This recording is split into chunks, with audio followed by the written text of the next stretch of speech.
में आगे बढ़ रही है और उसके अपेक्षित परिणाम भी सामने आ रहे हैं। देश की सबसे बड़ी आबादी का प्रदेश उत्तर प्रदेश अपनी सक्रिय भूमिका के साथ इसमें योगदान दे रहा है।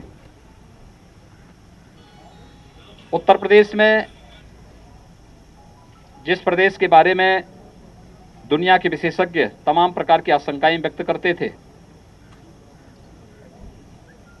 कि 25 अप्रैल के बाद यूपी की स्थिति अत्यंत खतरनाक हो जाएगी, कोरोना के 1 लाख से अधिक मामले प्रतिदिन आएंगे, अस्त व्यस्त माहौल हो जाएगा। प्रधानमंत्री जी के मार्गदर्शन में उत्तर प्रदेश की टीम ने, हमारे जनप्रतिनिधियों ने, प्रशासन ने, हेल्थ वर्कर्स ने, कोरोना वॉरियर्स ने, स्वयंसेवी संगठनों ने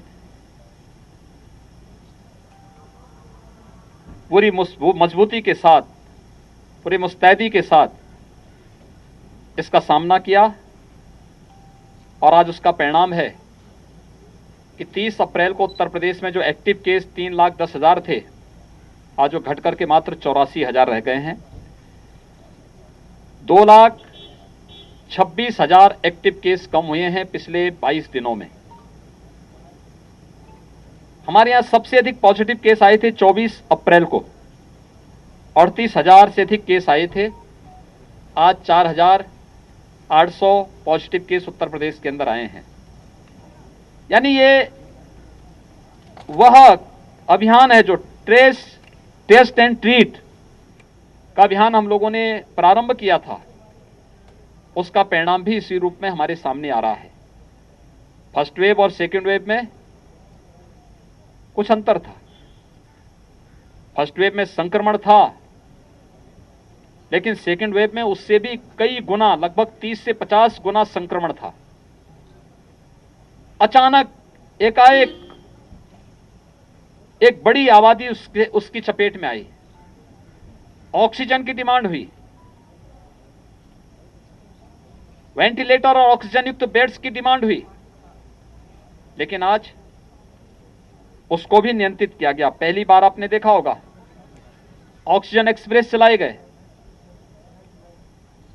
उद्योगों में जाने वाली ऑक्सीजन को भी मेडिकल ऑक्सीजन में बदल करके उसे हॉस्पिटल तक पहुंचाने की व्यवस्था की गई। वायुसेना के विमानों का उपयोग किया गया और इसके बाद हर जनपद में ऑक्सीजन आत्मनिर्भरता के लक्ष्य को प्राप्त किया जा सके। आज उत्तर प्रदेश के अंदर हम लोग 300 से अधिक ऑक्सीजन प्लांट अलग अलग जनपदों में लगा रहे हैं। अगर चित्रकूट मंडल को ही हम देखेंगे तो यहां पे पहले से कुछ ऑक्सीजन प्लांट संचालित हैं, लेकिन 9 नए ऑक्सीजन प्लांट यहां पर प्रस्तावित किए गए हैं, जिन पर कहीं सिविल वर्क प्रारंभ हो चुका है, कुछ पर कार्य की कार्रवाई आगे बढ़ रही है। प्रदेश के अंदर रिकवरी बढ़ी है, पॉजिटिविटी लगातार कम हो रही है। आज पॉजिटिविटी 2% के आसपास है। रिकवरी हमारी 93% से अधिक है। टेस्ट की क्षमता बढ़ाई है हम लोगों ने। उत्तर प्रदेश में अब तक 4,67,00,000 से अधिक टेस्ट संपन्न हो चुके हैं। मैंने हर जनपद से कहा कि पॉजिटिविटी रेट को कम करने के लिए समय पे कोविड पॉजिटिव को ट्रेस करना और उसका टेस्ट कराना। निगरानी समितियों को हम लोगों ने गांव-गांव में भेजा। आरआरटी की टीम 24 घंटे के अंदर उनका टेस्ट करती है। मेडिसिन किट हम पहले चरण में निगरानी समिति के माध्यम से वितरित कर रहे हैं। उसका परिणाम था कि जो लोग आशंका व्यक्त कर रहे थे कि गांव की स्थिति अत्यंत खराब होगी, आज वे गांव पूरी तरह, गांव के लोगों की जागरूकता, निगरानी समितियों की सक्रियता, आरआरटी टीम के द्वारा समय पर टेस्ट करने का परिणाम है, वे अपने को सुरक्षित महसूस कर रहे हैं। एक अभियान उस अभियान का हिस्सा है जिसमें कोरोना के खिलाफ पूरे देश की लड़ाई को विजयी बनाने की हर व्यक्ति के मन में एक संकल्प दिखाई देता है और उस संकल्प के साथ ही मैं आज बुंदेलखंड के दौरे पर आया हूं। यहां के जनप्रतिनिधिगण, यहां की प्रशासनिक टीम, स्वास्थ्य विभाग की टीम, मेडिकल कॉलेज, हमारे कोरोना वॉरियर्स, पुलिस प्रशासन पूरी मुस्तैदी के साथ इस पूरे अभियान के साथ जुड़े हुए हैं।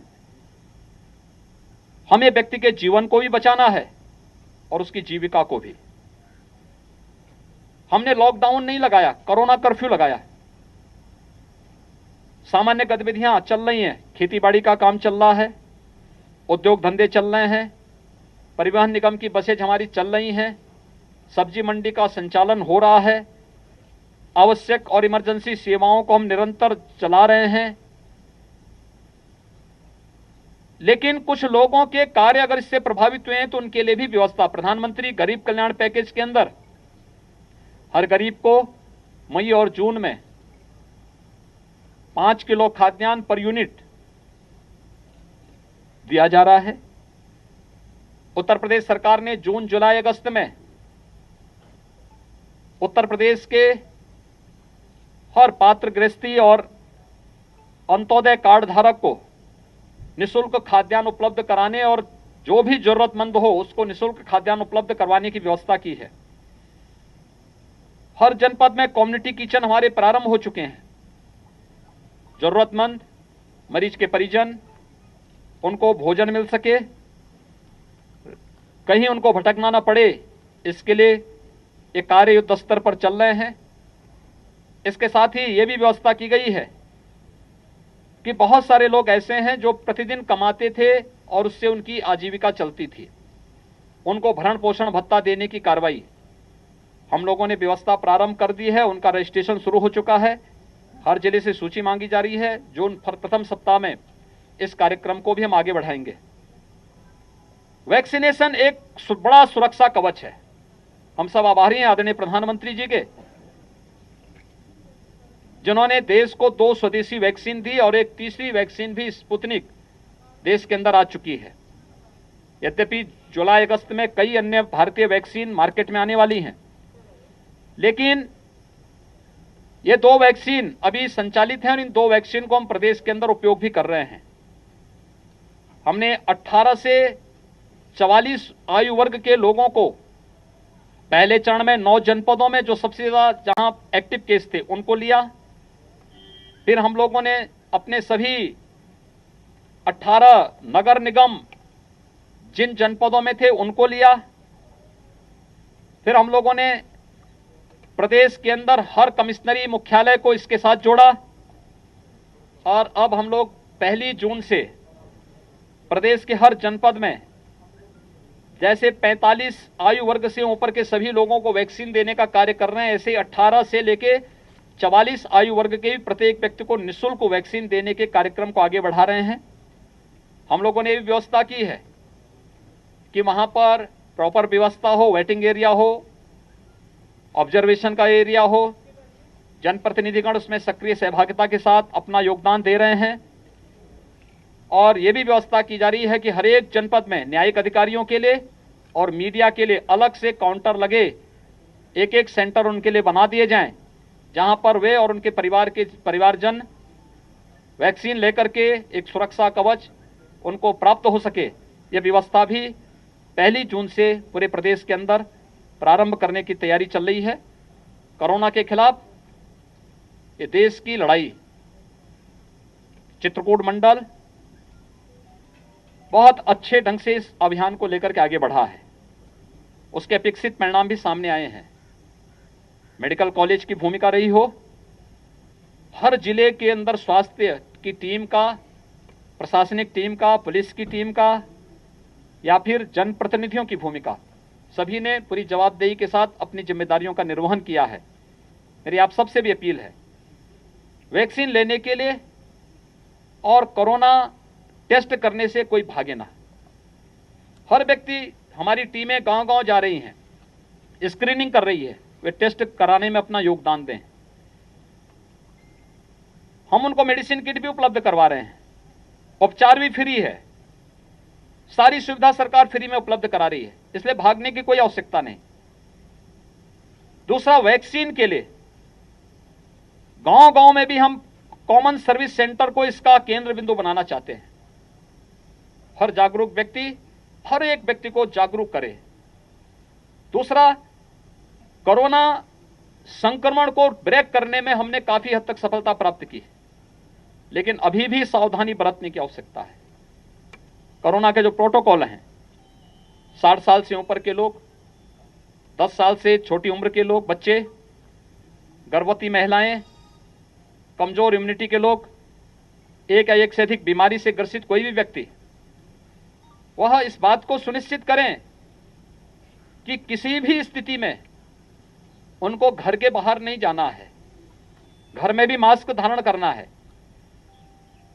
शेष अन्य लोगों को घर के बाहर अगर आवश्यक हो निकलना तो ही वे निकलें, अन्यथा अनावश्यक बाहर ना निकलें। लेकिन बाहर निकलें तो मास्क जरूर पहने। अगर हम इसका व्यापक प्रचार प्रसार करते हैं, हर व्यक्ति इसका पालन करता है, कोरोना की चेन को हम ब्रेक करने में सफल होंगे। और हमारा विश्वास है कि कोरोना के खिलाफ देश की लड़ाई हर एक नागरिक के सहयोग से, आदरणीय प्रधानमंत्री जी के मार्गदर्शन और उनके नेतृत्व में अवश्य कोरोना को हम परास्त करेंगे और ये देश विजयी होगा। सामान्य जनजीवन फिर से पटरी पर आ रहा है, इसको और मजबूती के साथ आगे बढ़ा करके हम अर्थव्यवस्था को एक संबल भी दे पाएंगे। धन्यवाद जी। एक सवाल था, जनता की भी सुनेंगे, जनता की भी तो